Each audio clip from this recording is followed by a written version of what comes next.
Dubai is not for you. I wanted to dedicate this video to some of Dubai's biggest issues that I rarely see people discuss on this very platform. So I hope you're going to get a lot of value out of this video, and I really wanted to warn people about untalked subjects that matter to many people. Not just a handful of people, but many people are actually affected by these rules and also by these facts. Let's get started talking about some of the facts of Dubai.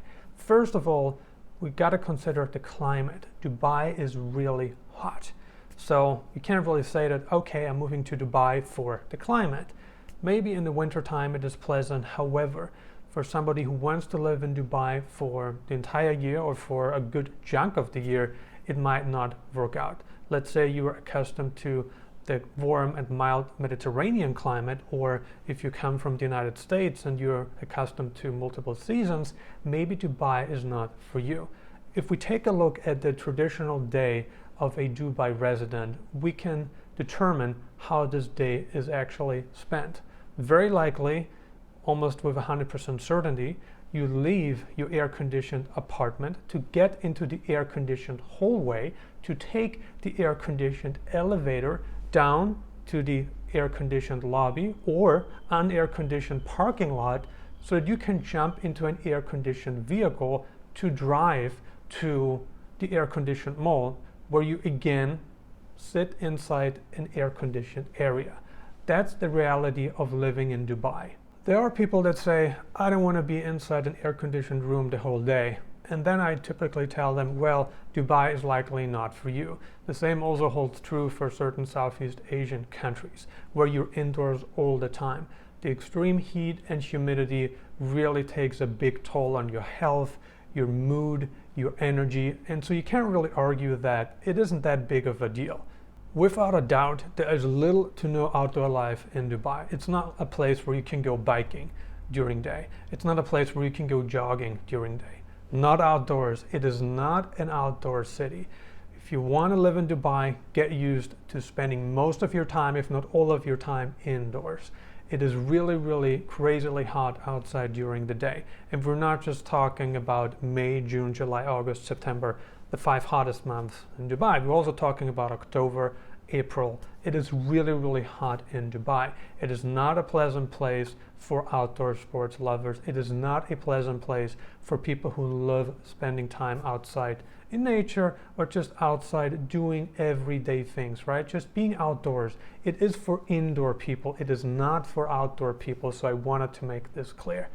There is this argument that, okay, you can get the 90-day residency in Dubai, so you are obligated to remain in the city, we're not even talking about the country, for at least 90 days per year, and you can spend the remainder of the year outside the country, outside the city.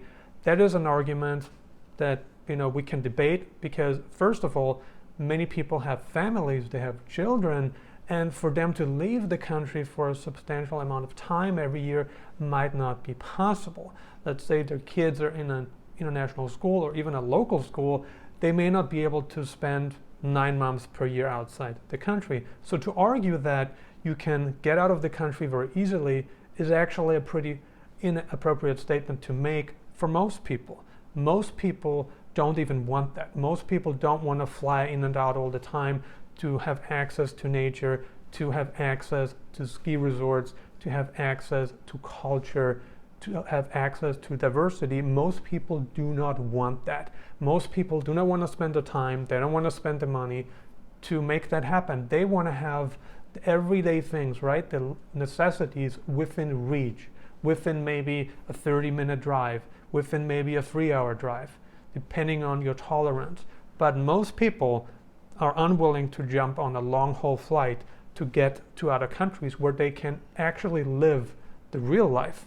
Which brings us to the next false narrative influencers love to spread, and that is, it is just a short flight to get into France. It is just a short flight to get into Spain, to get into London, United Kingdom, to get into Germany, to get into Southeast Asia. When these influencers say it is just a short flight, what do they actually mean by that? Do they even understand the definition of a short flight? Technically, and we're looking at the textbook definition, a short haul flight is a flight with a duration anywhere from 30 minutes to 3 hours.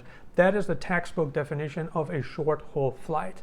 And a long haul flight is a flight with a duration of more than 6 hours. If we take a look at the data, if we take a look at the facts, in order to get from Dubai to France, Germany, United Kingdom, Norway, Sweden, you gotta fly at least 8 hours. It's an 8-hour plus flight. And that's assuming it is a direct flight to Dubai to France, Dubai to Spain, Dubai to United Kingdom, Dubai to Germany. However, what happens if you need to get into a smaller city? Guess what? You have to jump on another flight. Anyway, this is not a short haul flight, it is a long haul flight. And we all have traveled abroad, or most of us have traveled abroad. Most of us have taken at least one long haul flight in our lifetime, and we do know that it's pretty tedious to jump on a long haul flight. Whether the flight is 8 hours or 14 hours, there's almost no difference. Assuming it's a direct flight, it's pretty much the same. However, there's time commitment, there's money commitment, the time zone changes, the weather changes, right? So it is quite a change to accept. So to argue that it's a short flight to get into Europe, Southeast Asia, or it's just a 50-minute flight to New York is actually a very inappropriate statement to make. It's not a good selling point, especially if you know the details, if you know the real truth. It's actually not that good to do that, to wrongfully advise people on certain things that happen to really hurt people in the long term. So it is not a short haul flight to any continent. It's not a short haul flight to get into Europe. It is not a short haul flight to get into North America. It just isn't. Let's say it as it is. These are the facts. Let's talk about censorship. Very important topic. If you come from a westernized country, if you come from a free country, if you come from a democracy like the United States, Canada, Europe, Australia, New Zealand, or even Latin America, if you come from any free country and you come into Dubai, you definitely have to accept quite a few things. Unlike some of the statements that influencers made, which are definitely untrue. First of all, they don't even have the courage, neither do they have the opportunity to actually speak freely about this subject.